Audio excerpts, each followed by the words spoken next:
संस्कृत सप्ताह के उद्घाटन का यह समारोह श्री हरिदेव जोशी राजकीय कन्या महाविद्यालय में भारतीय ज्ञान परंपरा केंद्र और साहित्यिक सांस्कृतिक समिति के तत्वावधान में आयुक्तालय के आदेशानुसार आयोजित हो रहा है।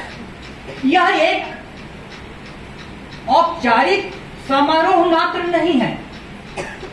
प्यारे विद्यार्थियों, सभी विषयों के सभी ईयर में इंडियन नॉलेज सिस्टम आपके सिलेबस में है और इंडियन नॉलेज सिस्टम को हिंदी में कहते हैं भारतीय ज्ञान परंपरा। आखिर भारतीय ज्ञान परंपरा पर इतना जोर राष्ट्रीय शिक्षा नीति 2020 में क्यों दिया गया? सबसे पहले यह विचार का विषय है।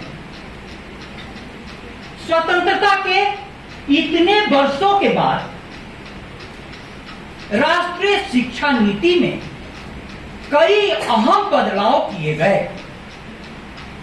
कस्तूरी रंगन जी की अध्यक्षता वाली समिति ने यह अध्ययन के बाद पाया कि अभी तक हमारी शिक्षा जिस हालात तक पहुंची है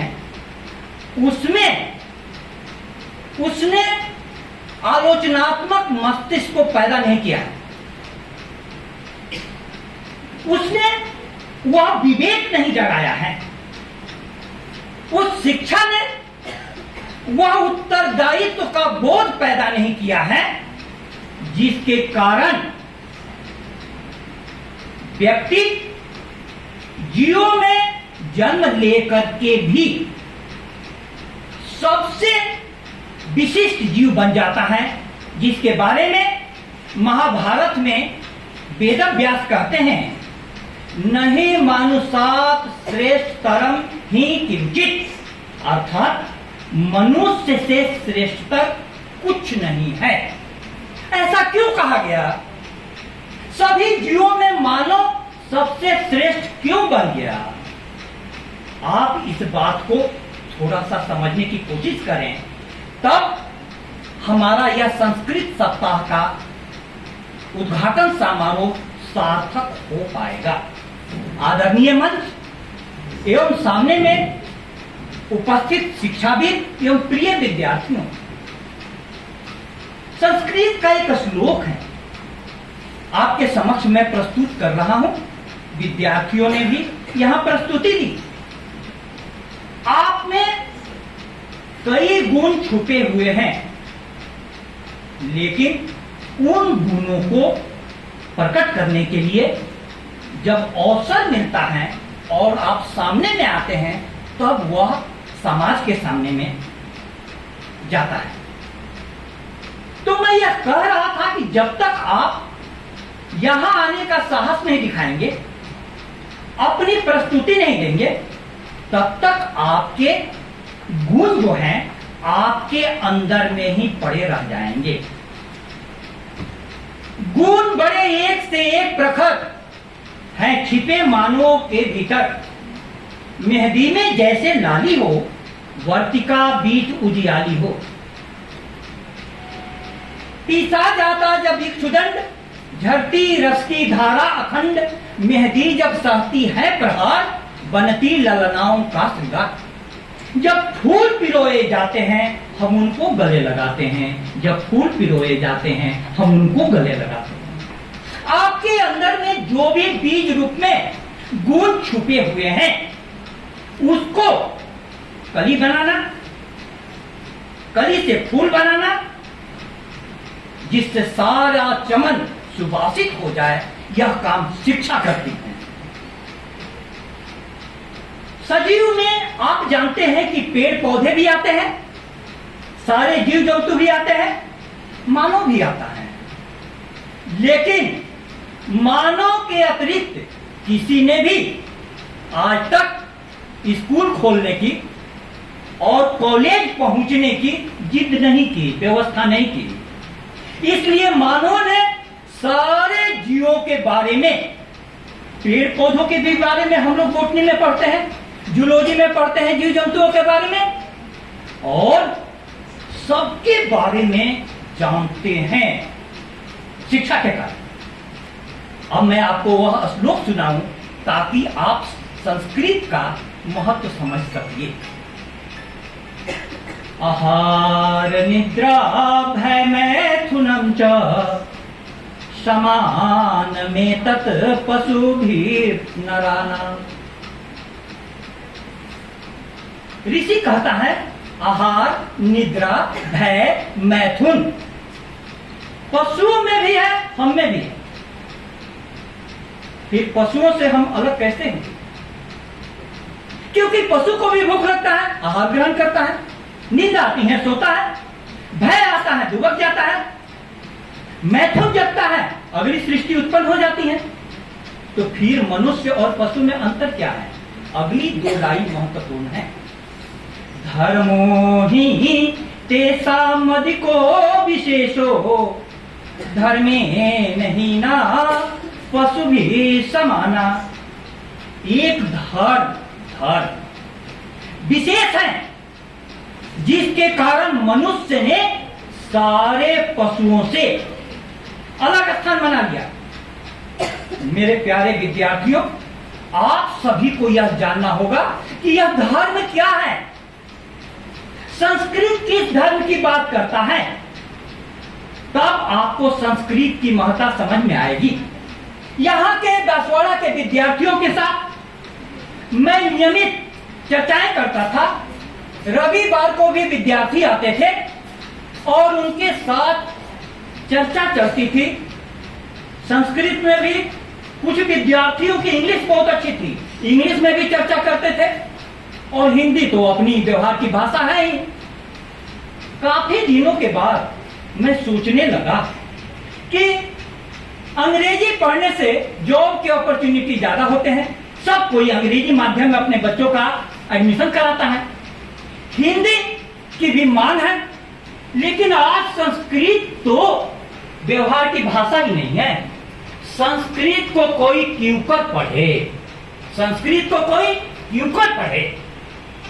तब माइनर रिसर्च प्रोजेक्ट के तहत मैंने यह टॉपिक चुना था, वैश्वीकरण के युग में संस्कृत भाषा के समक्ष चुनौतियां। आप लोग देख लो, आज संस्कृत कोई क्यों कर पढ़े, सवाल है, सबसे बड़ा सवाल है। 4 लाइनें मैंने इसमें लिखी थी कि संस्कृत क्यों कर पढ़े।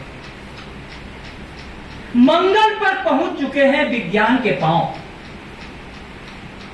देखना यह है कि इंसान कहां तक पहुंचे। विज्ञान कहां पहुंच गया? मंगल पर। मंगल पर पहुंच चुके हैं विज्ञान के पांव। देखना यह है कि इंसान कहां तक पहुंचे। अमंगल की दास्तान है जहां तक पहुंचे। मेरी आरजू है कि मंगल भी वहां तक पहुंचे, मेरी आरजू है कि मंगल भी वहां तक पहुंचे।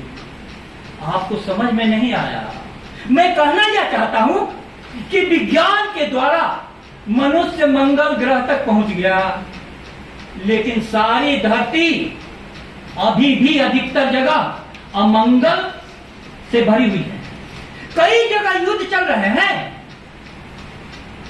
अमंगल के हिसाब को आप इस प्रकार से पहुंचिए, समझिए, जहां किताबें नहीं पहुंचती हैं वहां AK-47 राइफल और नशे के पदार्थ पहुंच जाते हैं। हमारी पूरी पीढ़ी इतने खतरे में आ गई है, पूरा विश्व उस मुकाम पे पहुंच चुका है जहां विश्व के सबसे बड़े पर्यावरणविदों का कहना है कि टेम्परेचर इतना बढ़ जाएगा कि टेम्परेचर के बढ़ने के कारण हम सभी खड़े खड़ी जल करके भस्म हो सकते हैं। आप सोच सकते हैं, थोड़ी सी गर्मी आपको बर्दाश्त नहीं हो रही है, लेकिन जब ये टेम्परेचर 50, 55, 60 हो जाएगा तो क्या होगा? मेरे प्यारे विद्यार्थियों, संस्कृत उस समय बहुत काम आएगा, बहुत काम आएगा। धर्म का मतलब है कि आपका पुत्री होने के नाते कुछ धर्म बनता है, माँ बाप की सेवा करना और उनके कहे अनुसार सारा काम करना। पिता होने के नाते मेरा धर्म बनता है कि आपके जीवन को आगे बढ़ाने के लिए हर प्रकार का उपाय करना। कॉलेज में आने के बाद विद्यार्थी होने के नाते आपका धर्म बनता है कि पढ़ना और अपने प्रश्नों द्वारा अपनी जिज्ञासा को आगे बढ़ाना। और शिक्षक होने के नाते मेरा धर्म बनता है कि आपकी जिज्ञासा जहां से भी उठे वहां पर आकर करके समन करना, उठाना। ये धर्म है, ये धर्म है संस्कृत की नजरों में। आज विज्ञान ने एटम बम की शक्ति दिया पदार्थ के ज्ञान को जानकर। पदार्थ का जब विज्ञान ने अध्ययन किया, इलेक्ट्रॉन, प्रोटॉन, न्यूट्रॉन पर पहुंचा, उसको एटम शक्ति का पता चला। लेकिन एटम शक्ति जिस वैज्ञानिकों ने दिया था वह एटम बम पड़ गया अमेरिका के राष्ट्रपति ट्रूमैन के हाथों में। और जानती हो क्या हुआ था? हिरोशिमा और नागासाकी पर एटम बम गिराया गया और क्षण भर में लाखों लोग मर गए। दूसरा धर्म, मोहम्मद के साथ इस्लाम धर्म पैदा हुआ। इस्लाम का अर्थ होता है शांति, इस्लाम का अर्थ होता है शांति। लेकिन वही मोहम्मद का इस्लाम ओसामा बिन लादेन के हाथों में पहुंच गया। क्या हुआ? पूरा आतंकवाद, आतंकवाद। आज धर्म के नाम पर भी पूरी दुनिया कई खेमों में बट गई है। यूरोप के इतिहास में तो धर्म युद्ध चला। प्रिय विद्यार्थियों, मैं कहना चाहता हूं यार कि विज्ञान या धर्म, उसका यदि दर्शन गड़बड़ हो गया तो वह सही आदमी के हाथों से गलत हाथों में पहुंच गया। संस्कृत विषय का महत्व आज यह है आज के जमाने में कि संस्कृत भाषा ने सबसे पहला विषय दर्शन को घोषित किया। थोड़ा समझना, तुम्हारे बहुत काम की है। जब तुम बीए के बाद एमए कर जाओगे, एमए के बाद जब तुम पीएचडी करोगे तो पीएचडी का फुल फॉर्म क्या होता है? Doctorate in philosophy. Doctorate in philosophy, philosophy आ गया। दर्शन को इंग्लिश में फिलॉसफी कहते हैं, लेकिन पश्चिम का शब्द है, अंग्रेजी का शब्द है फिलॉसफी। भारतीय संस्कृति का शब्द है दर्शन। दोनों में अंतर क्या है? फिलॉसफी विचार के द्वारा किसी सत्य को प्राप्त करना चाहता है, विचार माध्यम है। और दर्शन विचार नहीं, सीधे देखना, अनुभूति माध्यम है। कबीर साहब के शब्दों में कहूं तो लिखा लिखी की है नहीं, देखा देखी बात। दुल्हा दुल्हन मिल गए, फीकी पड़ी बारात। अभी भी आपके समझ में नहीं आया? हिंदी कितने लोगों का है? हाथ उठा दो। आप देखो, बारात में आप जाती होंगी किस लिए?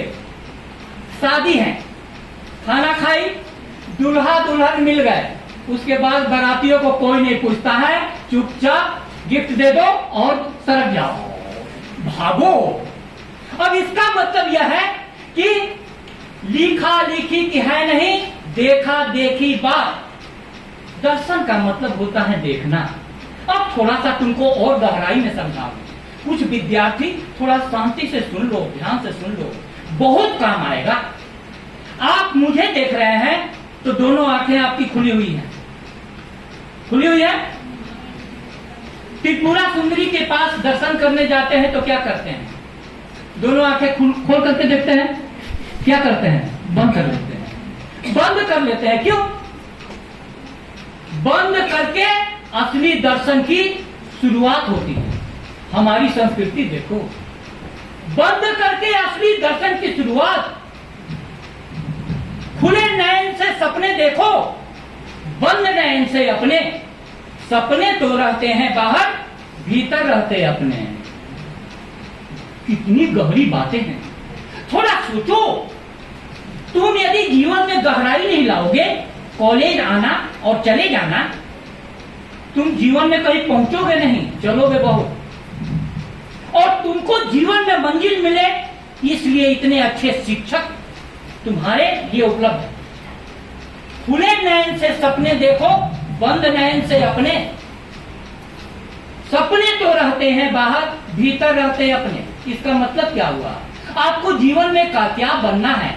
आज आपको सरकारी नौकरी चाहिए, आंख खोलिए, सरकारें स्पष्ट रूप से बोल रही है कि अब सरकारी नौकरी नहीं। तभी तो इतने बेरोजगार सड़कों पर आ गए। करोड़ों के युवा अब पूरी तरीके से अवसाद में पड़ गए, क्योंकि सरकारी नौकरी ही उनकी पढ़ाई का मंजिल, सरकारी नौकरी। तो अब आप आंखें खोल लीजिए, सरकारी नौकरी यदि बहुत कम है और नहीं है, तो आपको जीवन के दूसरे विकल्प तलाशने होंगे, दूसरे विकल्प तलाशने होंगे। खुले नयन से सपने देखो, बंद नयन से अपने। दूसरे को देखना है तो आंखें खुली रखो, लेकिन तुमको स्वयं को देखना है तो आंखें बंद रखो, आंखें बंद रखो। तुम लोग कितनी देर के लिए आंखें बंद करते हो? करते हो कभी जगने के बाद? वो तो सोए हुए में भगवान आंखें बंद कर देता है, लेकिन जगने के बाद आंखें कितनी देर तुम लोग बंद करते हो? करते हो नहीं। भारतीय ऋषियों का तुम चित्र देखना, हमेशा ध्यान में बैठे हुए, आंखें बंद किए हुए। क्यों? क्यों? इसलिए मेरे प्यारे विद्यार्थियों, यारो सफर का कुछ सरो सामान तो करो। जाना कहां है तुमको, जरा ध्यान तो करो। मंजिल क्या है? घर से कॉलेज, कॉलेज से घर, यही मंजिल है। यारो सफर का कुछ सरो सामान तो करो। जाना कहां है तुमको, जरा ध्यान तो करो। फिर जान लेना कितने परेशान हुए हैं दिल, पहले तुम उसके नजर दिलो जान तो करो। अरे फिर बाद में सोच लेना कि कितनी परेशानी होगी, पहले तुम अपने आप को समर्पित तो करो पढ़ाई के लिए। मेरे प्यारे विद्यार्थियों, मैं कहना चाहता हूँ, आंखें खुली रखो, जगत को देखो, लेकिन संस्कृत सिखाता है आंखें बंद करो, स्वयं को भी देखो। हमारी जिंदगी कहाँ जा रही है? हम कहाँ पहुंचेंगे? आज लड़कियां और लड़के दोनों शादी नहीं करना चाह रहे, लेकिन शादी से भागोगे तो एक खतरनाक चीज शुरू हो गया, लिव इन। लिव इन माने बिना शादी के हम साथ में रहे। अब देखो, समाज के सामने में नई चुनौती आई है, और मैं तुम्हें बता रहा हूं, ध्यान से सुनो। संस्कृत रास्ता दिखाता है। संस्कृत क्या रास्ता दिखाता है? मेरे प्यारे विद्यार्थियों, आज के जीवन में जब सुप्रीम कोर्ट शिक्षा संस्थानों को कहता है कि विद्यार्थियों में बढ़ रहे अवसाद और आत्महत्या की घटना को आप लोग रोकिए, संस्कृत का ऋषि कहता है अवसाद और आत्महत्या की घटना क्यों हो रही है? तुम सोचते हो कि हमारे जीवन में सिर्फ दिन ही दिन हो, संभव नहीं है, रात भी है। तुम सोचते हो हमारे जीवन में मिलन ही मिलन हो, वियोग भी है। तुम सोचते हो कि हमारे जीवन में सफलता ही सफलता मिले, असफलता भी है। तुम सोचते हो हमारे जीवन में फूल ही फूल खिले, कांटे भी हैं। आप जगत में महापुरुषों को देखो, एक बहुत प्यारी कविता की लाइन है, यह कौन चमन परस्त गुजरा है इन राहों से, मैंने कांटों पर भी होठों के निशान देखे हैं। कैसे कैसे चमन से प्रेम करने वाले लोग हुए हैं। उन्होंने फूलों को लोग चुनते हैं, उन्होंने कांटों को चुना। सुभाष चंद्र बोस आईसीएस की नौकरी लग गई थी, क्या कमी थी? कोई छोटा, उन्होंने छोड़ दिया मातृभूमि की सेवा के लिए। भगत सिंह तुम्हारी उम्र में फांसी के फंदे को चुन गए मातृभूमि की सेवा के लिए। ये है धर्म। धर्मो ही तेसाम अधिको विशेषो। धर्म व्यक्ति को दूसरे से अलग करता है। आप किसी जानवर को देखे हैं कि अपनी हड्डियां दान में दे देंगे? यहाँ दधीची हुए हड्डियां दान में दे दी। आप किसी को देखे हैं कि पक्षी के बदले अपना मांस काट कर देती है। यह राजा सीवी हुए अपने पक्षी के बदले मांस काट करके देती है। मूल्यों के लिए इंसान ने अपने प्राणों की बलि लगा दी है। मेरे प्यारे विद्यार्थियों, संस्कृत कहता है कि तुम्हारे इस तन में, तुम्हारा तन है तो इस तन में आत्मा भी है। तन पर रुक जाओगे तुम्हारा दर्शन चार्वाक दर्शन हो जाएगा। चार्वाक दर्शन क्या था? खाओ पियो मौज करो, ये चार्वाक दर्शन। और तुम लोगों में से अधिकतर ने वही अपना लिया है। एक गाना पॉपुलर हुआ था, आती क्या खंडाला, सुनी हो? इस पर सबके चेहरे पर देखिए हंसी आ गई। संस्कृत के श्लोक पर लग रहा था कि शमशान घाट का सीन उभर रहा है। और वो गाना क्या है? आती क्या खंडाला, क्या करूंगी मैं आके खंडाला, खाएंगे पिएंगे मौज करेंगे और क्या। ये है तन पर रुका हुआ चार्वाक दर्शन। दूसरी तरफ भारतीय संस्कृति कहती है कि इसी शरीर में तुम्हारा आत्मा भी है। आत्मा, आत्मा। इसीलिए भारतीय संस्कृति का मूल प्रश्न है, मैं कौन हूं, मैं कौन हूं, मैं कौन हूं। आप देखो मेरे प्यारे विद्यार्थियों, ध्यान से सुनो। आप यदि आत्मज्ञान के पीछे भागते हैं, समझने की कोशिश करते हैं, तो कदापि अवसाद और आत्महत्या की घटना नहीं हो सकती। क्योंकि आप तन नहीं है, आप आत्मा है। और आत्मा की परिभाषा क्या है? गीता में तो कृष्ण कहते हैं, नैनम छिन्नन्ति शस्त्राणि, नैनम दहति चपावका, न चैनम क्लेद्यंताको, न सोष्यति मारुता। आपके कुछ समझ में नहीं आया, आपके चेहरे से मुझको पता चल गया। लेकिन मैं आपको हिंदी में बताऊं, आत्मा का मतलब क्या होता है। टोक देता है कदम जब भी गलत उठता है। ऐसा लगता है कि कोई मुझसे बड़ा है मुझ में, अब तो ले दे के वही सख्त बचा है मुझ में, मुझको मुझसे जुदा करके जो छुपा है मुझ में। तुम देखना, तुम जब कभी भी कोई गलत काम करती हो तो छुपा के करती हो। क्यों? क्योंकि तुम्हारे अंदर ही कोई बोल देता है कि मैं गलत कर रही हूं। ये है आत्मा। मेरे प्यारे विद्यार्थियों, मैं कह रहा था कि संस्कृत का महत्व आज यह है कि संस्कृत ने सबसे पहला विषय दर्शन दिया था। और कोई भी विषय में तुम करोगी डॉक्टरेट की उपाधि मिलेगी। जैसे हम लोग अपने नाम के पीछे डॉक्टर लिखते हैं ना, वह डॉक्टरेट की उपाधि में फिलोसफी छुपा हुआ है। आज स्कूलों में फिलोसफी कहीं नहीं है और कॉलेजों में भी फिलोसफी गिनती का बचा हुआ है, गिनती के जगहों पर। इस कारण मैं आज इस मंच से बड़े अनुरोध पूर्वक कहना चाहता हूं कि जब तक भारत की पहला विषय दर्शन को आप जन जन में नहीं प्रचारित कीजिएगा, तब तक अवसाद और आत्महत्या की घटना नहीं रुकेगी। ये बातें तुमको समझ में नहीं आई? प्यारे विद्यार्थियों, एक छोटी सी कहानी मैं कह देता हूं ताकि तुम्हारे समझ में आ जाए। एक किसान ने भगवान से शिकायत की, अरे भगवान तेरे को तो मालूम नहीं चलता, कभी तो धूप कर देता है, कभी बारिश कर देता है, इस कारण मेरी फसलें खराब हो जाती हैं। तो भगवान ने कहा कि तू क्या चाहता है? तू मेरे हिसाब से मैं जब कहूं तब धूप कर, जब कहूं तो तू बारिश कर। भगवान ने कहा एवं मस्तु, ऐसा ही होगा, तू बता दे मेरे को। किसान ने जब कहा धूप तब धूप हुई, जब कहा बारिश तब बारिश हुई। गेहूं के लंबे लंबे गेहूं के पौधे हो गए। उसके बाद किसान खूब खुश हुआ, लाया और साफ किया। जब उन पौधों में से दाना निकाला तो उन गेहूं में दाने नहीं थे। कुछ कहानी समझ में आई? गेहूं तो हुआ लेकिन दाने नहीं थे। दाने हम खाते हैं, गेहूं के पौधे नहीं। भगवान ने कहा कि अरे पागल, तेरे को मालूम ही नहीं, प्रतिकूल परिस्थितियां उसमें दाने पैदा करती हैं, दाने पैदा करती हैं। मेरे प्यारे विद्यार्थियों, तुम्हारे जीवन में जब भी प्रतिकूल परिस्थितियां है तो वो तुम में दाने पैदा करेगी, वो तुम्हारा जीवन सार्थक बनाएगी। दर्शन ऐसा सिखाता है। उस दर्शन को हमने छोड़ दिया। आज सरकारें भी प्रदर्शन पर और प्रचार पर सबसे ज्यादा खर्चा कर रही है। विश्व गुरु का हमने डंका बजाया और हमारे भारत में विद्यार्थी आत्महत्या करने लगे। एक ऐसा विश्व गुरु हम बने हैं। गलती क्या हुई? दर्शन दर्शन दर्शन।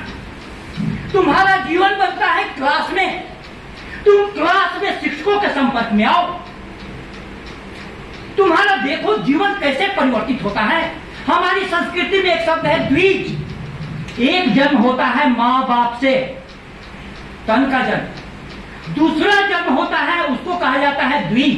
दूसरा जन्म टीचर लेता है, टीचर।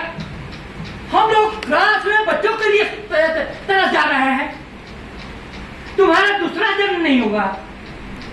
और जब आप फिलोसफी अच्छा से पढ़िएगा, जीवन की दृष्टि सही रहेगी। आप सबके घर में पैसों का अभाव है, मेरे भी घर में पैसे का अभाव था। मैं सोचता था कि गार्जियन से पैसा मांगना न पड़े। एक बार गार्जियन से पैसा कब नहीं मांगना पड़ेगा? कपड़े की इच्छा छोड़ दो, किताब तो खरीदना पड़ेगा। किताब के लिए जिद करेंगे, कपड़े के लिए नहीं। घूमने के लिए जिद नहीं करेंगे, पढ़ने के लिए जिद करेंगे। तुम्हारी जिंदगी बदल जाएगी। अब एक लास्ट में एक उदाहरण देकर के मैं अपनी वाणी को विराम देता हूं। ये बहुत इंपॉर्टेंट कार्यक्रम है और यदि तुम इसको समझ गए, तुम्हारा पूरा जीवन बदल जाएगा। अभी देश में विवाद चल रहा है वंदे मातरम पर। थोड़ा सोचो, वंदे मातरम गाने से किसको परहेज हो सकता है? जिसके भी दिल में प्रेम हो वंदे मातरम गाए। लेकिन ये तो समझे वंदे मातरम का दर्शन क्या है। बंकिम चंद्र चटर्जी चट्टोपाध्याय क्या कहना चाहते थे? सुजलाम सुफलाम मलयज शीतलाम सस्य श्यामलाम मातरम वंदे मातरम। हे भारत भूमि, जहां जल पूरा आपूरित होते हैं, सुजलाम सुफलाम, जहां पेड़ हरे भरे पेड़ फलों से लदे रहते हैं, मलयज शीतलाम, जहां की हवाएं सुगंधित रहती हैं, और सस्य श्यामलाम, सस्य श्यामलाम माने जहां खेत लहलहाते रहते हैं। अब आज देखो, क्या हमारे भारत की सारी नदियां स्वच्छ हैं? गंगा के बारे में कहा जाता है, राम तेरी गंगा मैली हो गई, पापियों के पाप धोते धोते। करोड़ों रुपए गंगा पर खर्चे कर दिए गए, लेकिन गंगा साफ नहीं हुई। दूसरा लोग सुफलाम, हमने हजारों पेड़ों को काट दिया हाईवे बनाने के लिए। उसके बाद खेतों का तो यह हाल है, किसान आत्महत्या कर रहे हैं। और हवाएं, दिल्ली की हवाएं इतनी प्रदूषित हो गई हैं कि दिल्ली में आज जो बच्चे पैदा हो रहे हैं, उनका फेफड़ा सिकुड़ा हुआ आ रहा है, थोड़ा सा फेफड़ा सिकुड़ा हुआ आ रहा है। प्यारे विद्यार्थियों, आपके लिए मैंने बस इतना ही कहा कि संस्कृत के ऋषियों ने माना था हवाएं हमारे लिए भगवान है। संस्कृत के ऋषियों ने माना था आकाश मेरा पिता है, धरती मेरी माता है। इसलिए यह बात मैं एक अपनी कविता के साथ समाप्त करना चाहता हूं कि ये बहती हवाएं, ये खुला आकाश, ये बहती हवाएं, ये खुला आकाश, बाहें फैलाकर बुलाता है पास। सदाएं इनकी जो सुनते हम का, खोते नहीं कभी होशो हवास। जुड़े हैं सबके श्वासों से श्वास, अद्वैत से ही हर पूरी होगी आज, अद्वैत से ही हर पूरी होगी आज। भारतीय दर्शन का एक शब्द है अद्वैत। सब में वही है, सब में तेरा रूप समाया, कौन है अपना कौन पराया। लड़के लड़कियों में आजकल भेद किया जा रहा है, लेकिन 3 महीने तक पता नहीं चलता है कि कोई लड़का है या लड़की। तीसरे महीने में एम्नियोसेंटेसिस टेक्निक है विज्ञान की, जिससे पता चलता है कि ये लड़की हुई। लड़की का पता चला, गर्भ में ही गिरा दो। ये कौन सा जगत हमने बनाया? संस्कृत को आज फिर से अपनाना पड़ेगा। संस्कृत के ऋषियों का वचन हम नहीं समझ सकते हैं, लेकिन संस्कृत का ऋषियों का वचन आप तक पहुंचाने के लिए हिंदी का सहारा है। और हिंदी को संस्कृत की पुत्री कहा जाता है। इसलिए उस संस्कृत से हमें किसी न किसी रूप में जुड़ा रहना होगा। यही भारतीय संस्कृति का विश्व को सबसे अनुपम दान है। उस संस्कृत सप्ताह उद्घाटन समारोह में आप सभी उपस्थित हुए।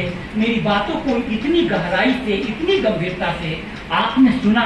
मैं आपका बहुत ऋणी हूँ, लेकिन इससे भी ज्यादा मैं खुश तब होऊंगा जब मेरी बातें आपके दिलो दिमाग तक कुछ पहुँच जाए। बहुत बहुत धन्यवाद।